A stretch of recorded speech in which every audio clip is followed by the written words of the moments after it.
Hello, for those of you that don't know me, I'm Dianne Firth, and as President of Ozquilt Network, I'd like to welcome you to this Zoom presentation, this overview of the exhibition and artists' insights. Before we start, Ozquilt Network would like to acknowledge the traditional custodians of the many lands on which we meet this evening and to pay respects to elders past and present. I live in Canberra and acknowledge the Ngunnawal people as the traditional custodians of the Australian Capital Territory, and I pay my respects to the elders past and present and to their continuing contribution to the cultural life of our city. What is Ozquilt Network, or who is Ozquilt Network? Well, Ozquilt Network is Australia's organisation for art quilters and those interested in art quilts. Our purpose is to raise the profile and status of art quilts and art quilt makers in Australia. One of the ways we do this is through exhibitions. Our juried Art Quilt Australia exhibition every 2 years, and our members-only Australia-wide exhibitions on the alternate years. They are exhibited in city and regional art galleries as art exhibitions, not as craft exhibitions, as art exhibitions. Art Quilt Australia exhibitions have been held every 2 years since 2009. And Ozquilt Network sponsors the prestigious Award of Excellence. This year, the award went to Cathy Jack Coupland for her work, and then there were 3.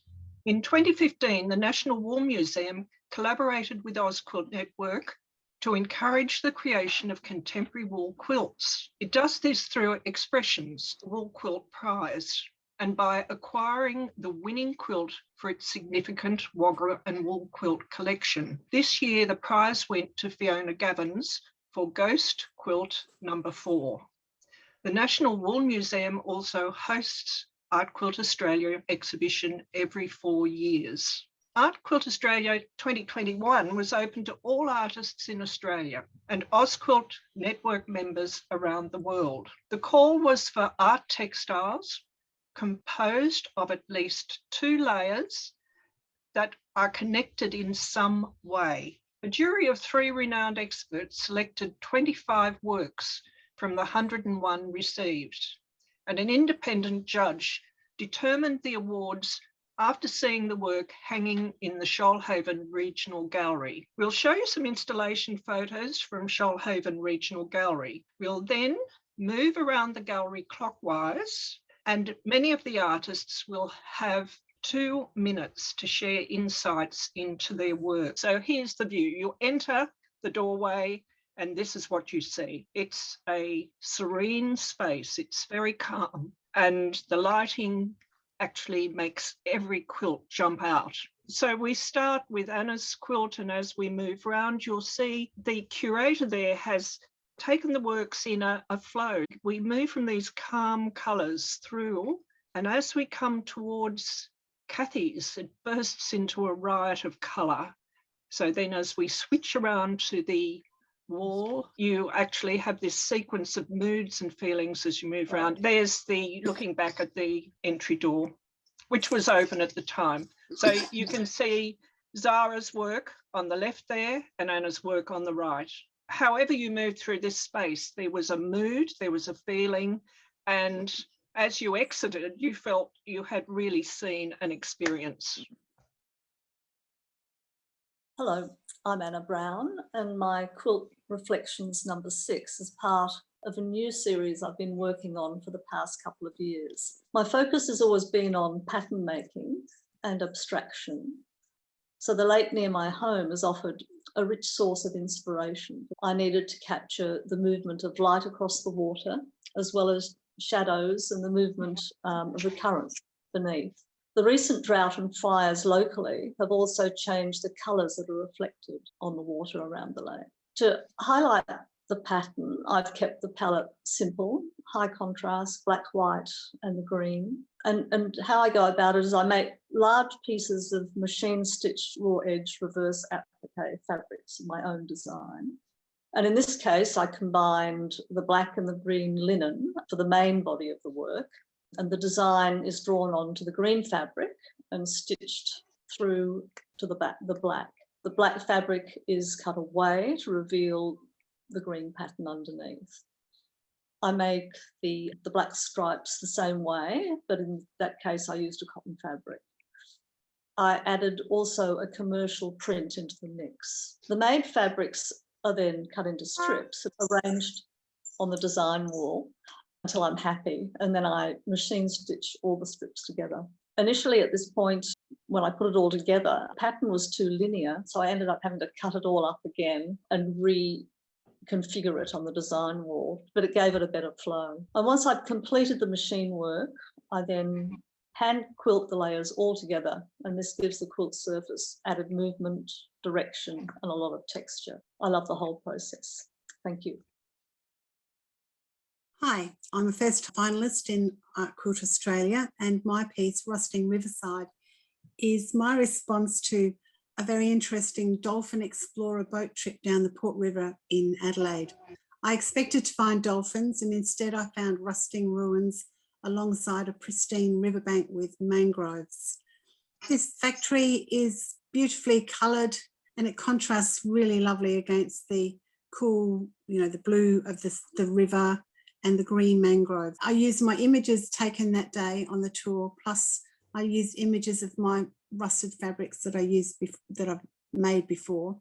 I photoshopped this thing to death. It was a COVID quilt, and then I sent the whole thing off after many months to get printed commercially.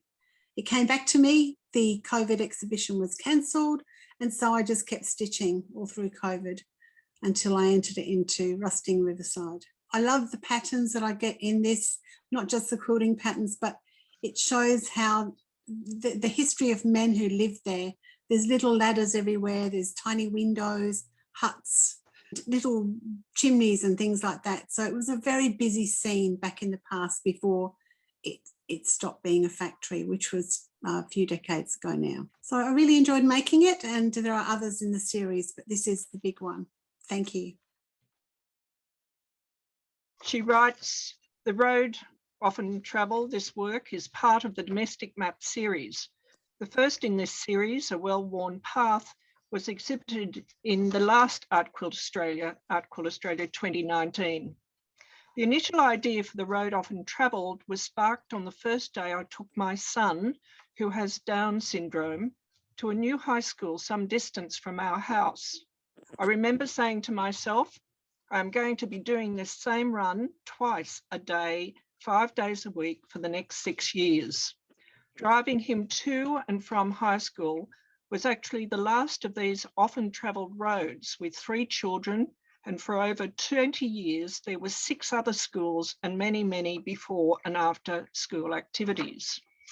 Most of the time I felt like being on a treadmill, but on reflection, all the emotions of life came to the fore on those drives. The kids might be full of excitement about the day ahead, or telling me about the joy or disappointments on the way home. Sleepy, sad, happy, or sick. Driving the kids to school was such a part of the daily routine. After it stopped at the end of 2016, I realised how valuable that time was to sort out my day and work through art pieces in my head. I felt at a loss when it ended. I have only just made the connection as I write this for you, that my daily morning walk, started 18 months ago, has had some benefits of a regular routine. The techniques used for this piece I call cutaway technique. The basic process includes printing or stamping a top layer, then adding layers underneath and backing fabric for structure, machine stitching around the print shapes, and then with very fine scissors, cutting away areas to reveal what is underneath. I have been using this technique for about 12 years now and slowly refining. The early pieces were very bright and colourful. I used lots of handmade stamps with large shapes. I would cut them up and reassemble in a mosaic pattern. Since 2018, I have been creating whole cloth works and started to add hand stitching. most often colonial knots. In Domestic Map series, I have used a bubble wrap print as my top layer and cut away the map areas. I have then completely covered the work in colonial knots, one per uncut bubble, to create the texture of worn paths. I use mostly recycled fabrics in my work. The backing layer is an old woolen blanket, the middle layers recycled sari silks, and the top layer, my husband's discarded shirts. Okay, thank you, Louise Wells. This is my piece, Take a Walk on the Wild Side, and it is named after the song. I have trouble deciding on names of my work, so I'm now going down after favourite songs. This is from one of the photographs I took in Namibia the last time I travelled overseas, or the second last time. This is of a white rhino rather, and I've manipulated it with the colours and everything like that, and I've collaged this on a ink painted base and of commercial and hand-dyed fabrics. With this one, I was doing a little bit of experimentation. I have a thing for endangered species. I've done him in red to alert us to the endangerment of the rhinos. And also I've cut out parts of it, done like a web-like stitching, which is a lot of fun, and to show the diminishing, like he's disappearing. This with particularly with rhinoceroses, we've already lost so many varieties. It's a real favourite of mine, I guess. I've also incorporated some vinyl, copper vinyl in the works and what have you, and I've heavily thread sketched and then quilted the edge of it too. I wanted something different other than your straight edge type of quilt. I've actually sort of tapered this around with a yarn, cut it out, and I just wanted to make it look like torn paper, that's what I'm trying to say, or old, and again, diminishing.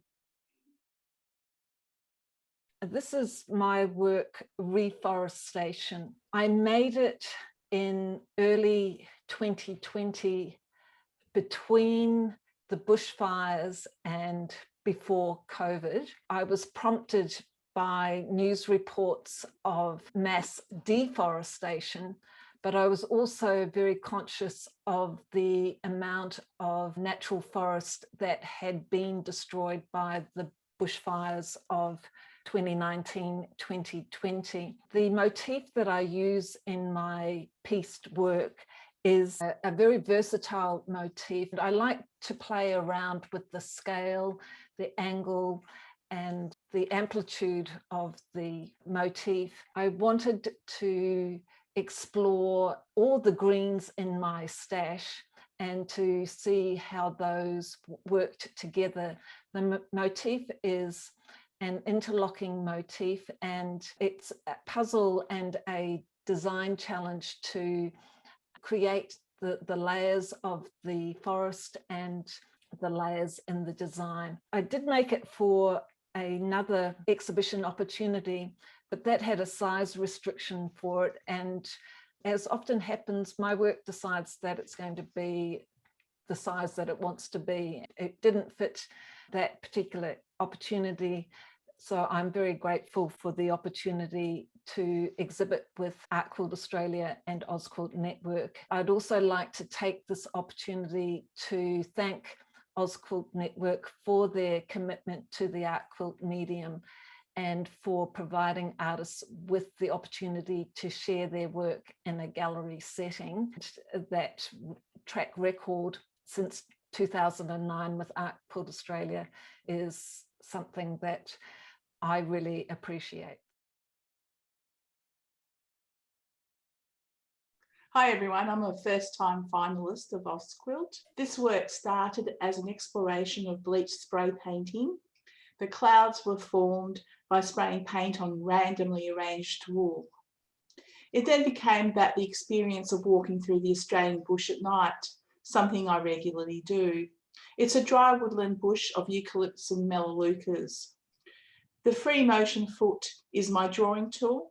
My process is improvisational, with the work evolving as I create. The work is the longest work I've ever done. It took me almost 6 weeks to do. Like everybody, I was really affected by 2019-2020 bushfires. I do have family history with bushfires and they petrify me. I also have a day job where I have a 2-hour commute each way going from the central coast of New South Wales into the city of Sydney. And during that time, the air was orange and I couldn't see the Hawkesbury River below me from the train. So I was quite badly affected by it and became quite miserable. So I went to one of the local areas that had been burnt after a while and took a series of photos right from immediately after the bushfire in Kulnurra, and then went through following the progress of how the bush regenerated itself. So I'm doing a series of quilts from this experience, and this is actually the second piece that I did. The first one was really wonderfully accepted into AWA 7, so that one's touring, and I'm really excited to know that this piece has been accepted because I've actually been working on this almost every single night after the day job for close to a year. So you can see that there's quite heavy detailed hand stitching there. There's very little machine stitching. It's almost all hand stitching, and all of the fabrics are dyed by myself. The background's eco-dyed and rusted, and the tree trunk itself is rusted with a few other applications and cutouts and things. The really dark areas that you can see, you might be able to notice the shading in those dark areas. That is a steel fabric that was introduced to me by Alison Midgelow-Marston.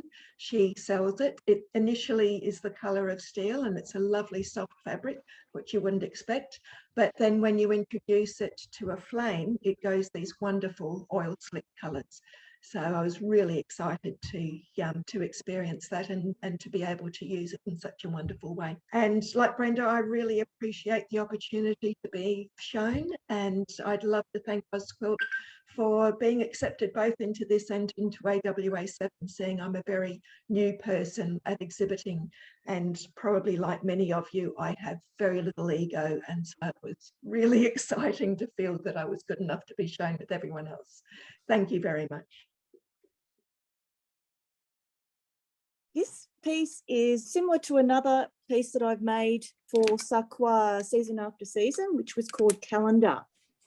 And that one had flowers from my garden in each season on the structure of the calendar. So, but this one is all wildflowers from my area. And since I retired from teaching, I joined the wildflower group, and I'm just crazy about wildflowers, and now my garden's gone to pot.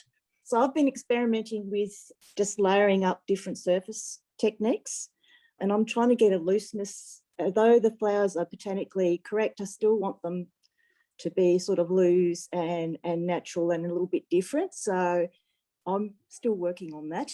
So the layers are monoprint, which I did there's sort of it's a bit hard to see unless you see it really close up, but it's got monoprint boxes, the calendar boxes, and then I've hand stitched all the little dates, the months, and then I've done some screen printing with freezer paper masks over the top of that, and I've sort of offset them to give a sort of a shadow effect. And then I've actually added some fabric as well, some fabric collage. If you look at the top where the blue devils are, there's some silk sari in that, there's some cheesecloth and little bits and pieces to enhance, not cover up the printing. And then just some stitching, like with a black thread, just a black line kind of stitching on top, and then at last quilting. So lots of different layers. A lot of my work will be sort of centred around my local environment.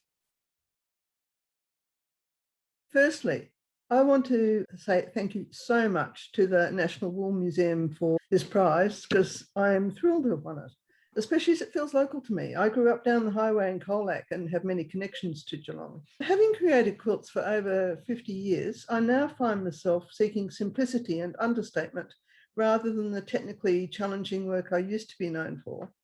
Mind you, I do believe that the simpler it is, the harder it is, the better it has to be, because there's nowhere to hide. If you go simple, every mistake glares. I wanted to explore the commonality of textile forms, in particular, the underlying structures and how these structures and the design are fundamentally intertwined. This piece, Ghost Blanket, refers to the basic geometric structures of both traditional quilts and woven blankets, plus the added elements of the negative space of lace and the technique of applique. I chose alpaca because I love the feel and the natural colours, but also from a sustainability point of view, as I buy remnants from the Creswick woolen mills, which are less than 100 kilometres from Geelong, which I think is a nice tie-in. Felted wool is beautifully strong and it's thick, so it was a challenge to make the work delicate. Early versions didn't have a backing and looked heavy. It was frustrating. It was fascinating how transformative it was to use the silk organza as a backing. Only then did it start to look lighter, and I realised I was creating ghost blankets. It was also fortuitous that it then qualified as a quilt, allowing me to enter exhibitions such as this. Technical details. I draw up a full-size chart. Dressmaking paper is great for this. Lie the organza on top of that and put them up on my pin board. I then play with the arrangement of the felted squares until it feels balanced and the exact structure emerges. I choose not to draw the design on paper first, preferring the organic process of working directly with the materials. I have considered using laser cutting, but don't want such a sharp and perfect edge to the pieces. Using the rotary cutter takes longer, but it's much, much softer. My phone is essential for taking photos of different versions to compare side by side in Photoshop. The felt is stitched in place, then the whole piece taken back to the pin board to experiment with the yarns, which are a variety of wool and wool blends. This stage can be very frustrating as the yarns look quite different when stitched down, and to change a bottom layer means I'm picking all the layers above. Then the tedious and very messy task of tearing off all the backing paper. It takes hours to tweezer all the small bits out and more than a few hours to hand stitch the yarns at the back. I feel that the work I create now, though technically and visually simpler than earlier work, is strongly connected with the emphasis on structure. I have only been working on this body of work for 18 months, and I'm looking forward to continuing to explore it further now that I've trialed many different technical and design approaches and understand what I'm doing. I think it takes quite a while to embed an understanding. Well, firstly, congratulations, Fiona. What an amazing quilt and a great achievement. Serious congratulations there. My piece, Hidden Message in Morse Code, came about after my mind mapping session that I was teaching a few years ago. It's a real segue from my normal style, but the idea had been percolating in and waiting for the right stimulus to come to fruition. And the Art Quilt Australia exhibition, with its openness for expression, was the perfect forum. It's hand cut and imperfect. There's minimal stitching holding it together and the edges are raw. And this is how I view the mental stability of many of our return service personnel, especially those that are being troubled by PTSD. And when I realised the perfect fit for an art piece in Morse code would be a message about our service personnel, I approached Ian Coate, a famous Australian poet and illustrator, and asked for permission to use his poem, Stand Fast. The poem features the lines, "We don't always appreciate the freedoms that you've won. We soon forget in peacetime the duties that you've done." Now, this poem says exactly what I wanted to relate. Ian granted permission without recompense, and I then decided that the proceeds from sale would be donated to PTSD sufferers and their families, if it was ever sold. To me, this piece is more about the message than the visual decoration. The wool front is red, the traditional colour of Anzac poppies, and of course blood spilt during war. The pattern is Morse code of the poem. The code is a negative relief indicating the lack of physical visuals that this disease has, and the public and our government's inability to see it. So through the coded holes, the words of the poem can be seen if you look hard enough. And they're stitched in white on white, and which is another nod to the invisibility of the crisis that our service personnel are facing, and not just our soldiers. It's a large quilt over 1 metre by 2 metres because I felt it was a large problem. And I'm really proud of this quilt and of the idea and the message behind it, the hidden message. So, thank you.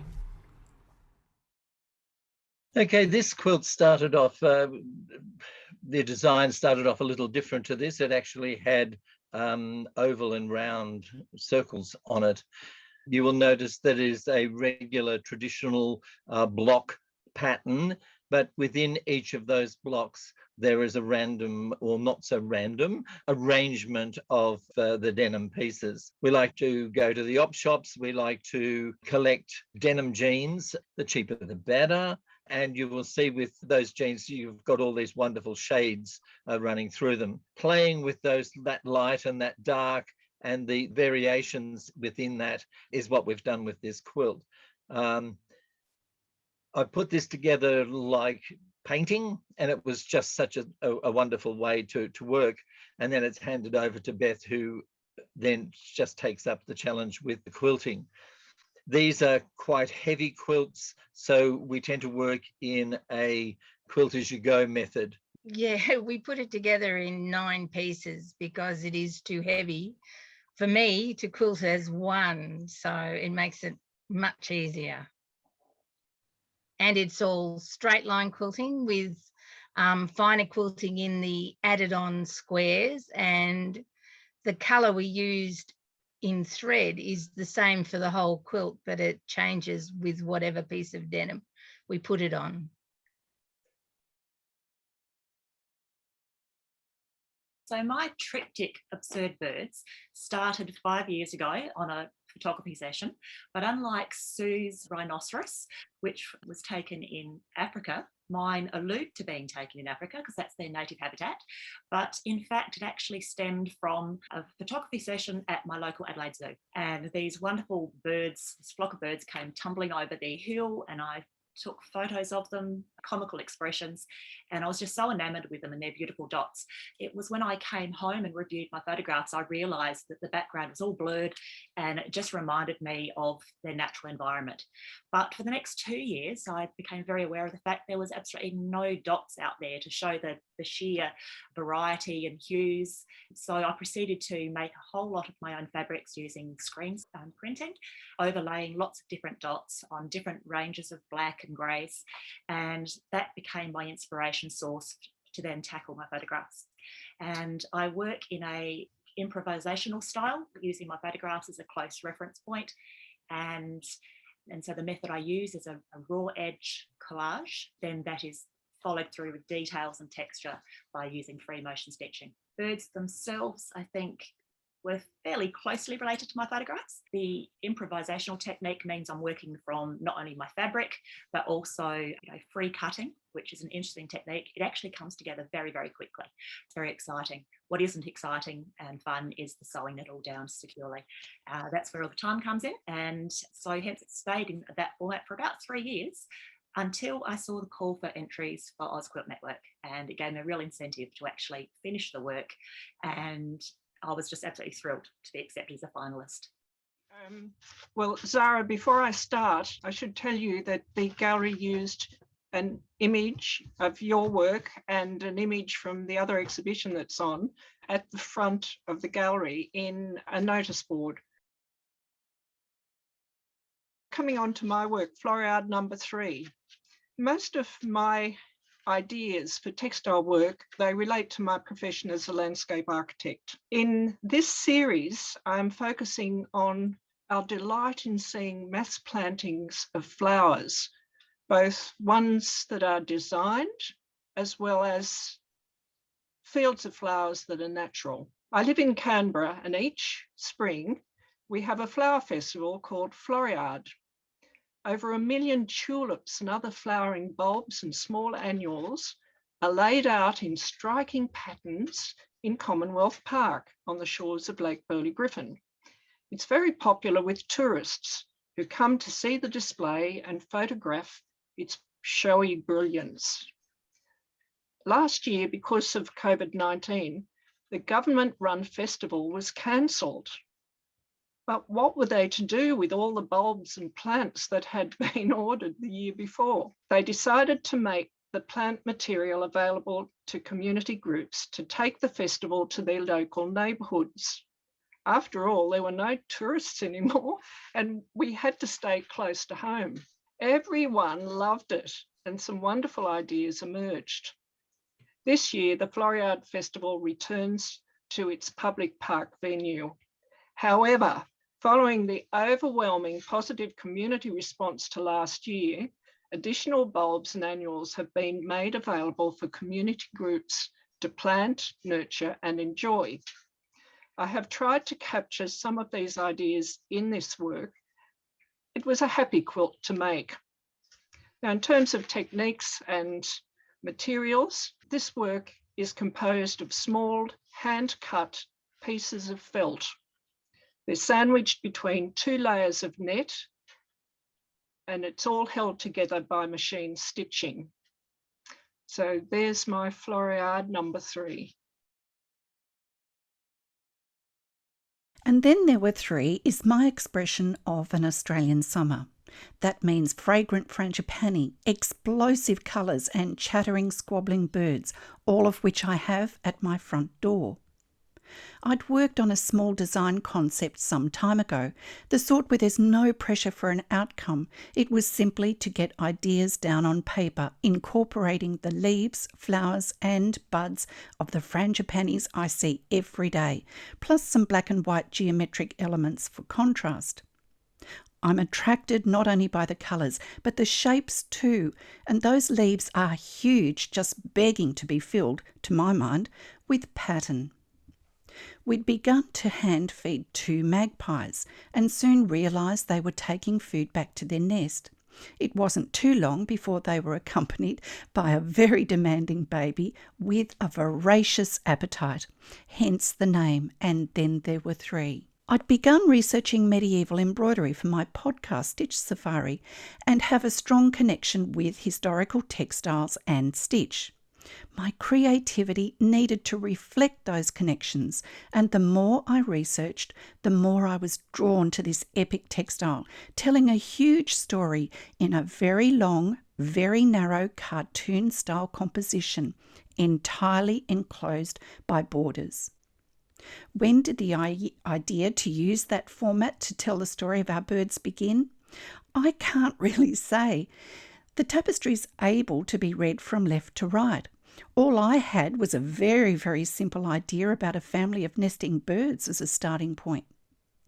I do remember that light bulb moment though, and being so excited I commenced work immediately. And for me, once I have a strong design concept, nothing will stop me. But unlike the Bayeux tapestry, which is worked in 9 different panels, I simply worked my piece as one uninterrupted tableau. Sometimes things just click, and using a pencil and rubber I designed to the size of the finished work, then coloured it in. Everything had to work together harmoniously, so from time to time I'd stand back to assess scale, repetition and unity. These lines and shapes had to tell a simple yet cohesive story. It had to be light, bright and happy, and while staying true to my style, I also wanted to up the ante on pattern and dynamism. It had to champion movement and energy. The main focal point of the design is the central sweeping green patterned area featuring the 2 courting birds, a nod to the amazing sunrises and sunsets we experience here. And for me, it's those simple lines that lead the eye gently across the work, lifting and dipping, lifting and dipping. In hindsight, the black and white circles actually remind me of little eggs, but that was simply a happy accident. Why did I use pink and mauve for the backgrounds? I can't explain. I remember I didn't want to use blue or green. Those areas had to be visually separate from the central section. And like the Bayeux tapestry, the central frieze needed to be enclosed in some form of border, contrasting yet complementing the design. I worked with my hand-drawn and coloured cartoon, blue tacked onto the wall behind my machine, so I was able to see it with every stitch, and that's an amazing and inspiring way to work. For me, there's beauty in taking the time to make and draw a full-scale paper design.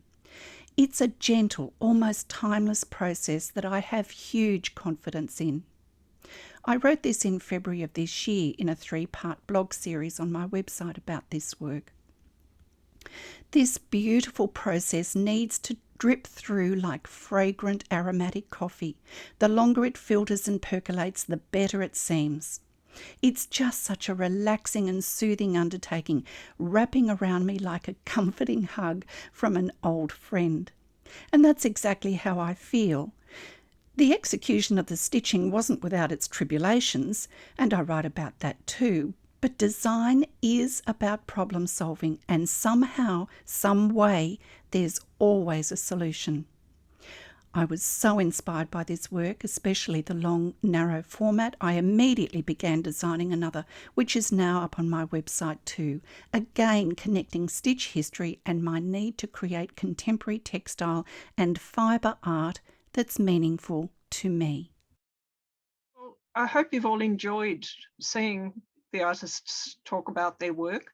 It's a shame there are a number of people who could not join us tonight, a number of the artists.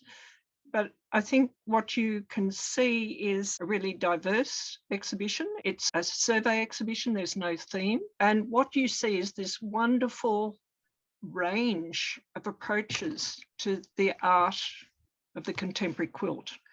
What I'd like to say is thank you everybody who entered. If you didn't enter and you've only heard about our Ozquilt Network exhibitions, join Ozquilt Network and be part of this amazing dialogue.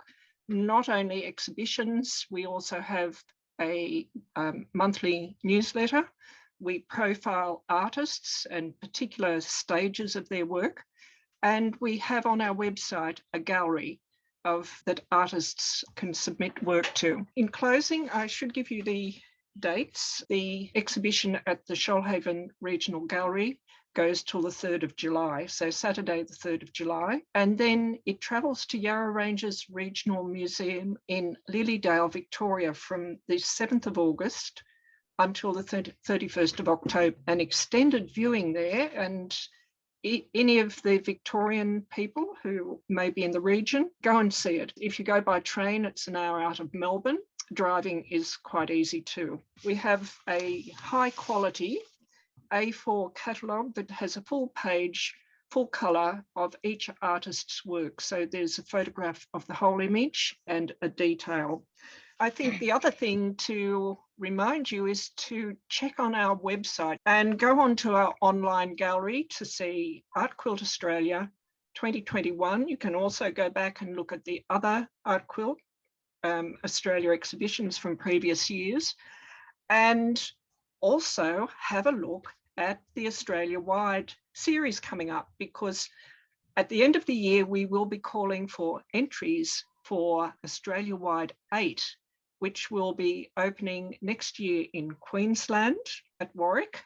First time we've been able to have an opening in Queensland. So all of our Queensland members or viewers, keep him informed and come along. I'd like to thank you very much for attending. Keep your art alive and keep in touch with Ozquilt Network.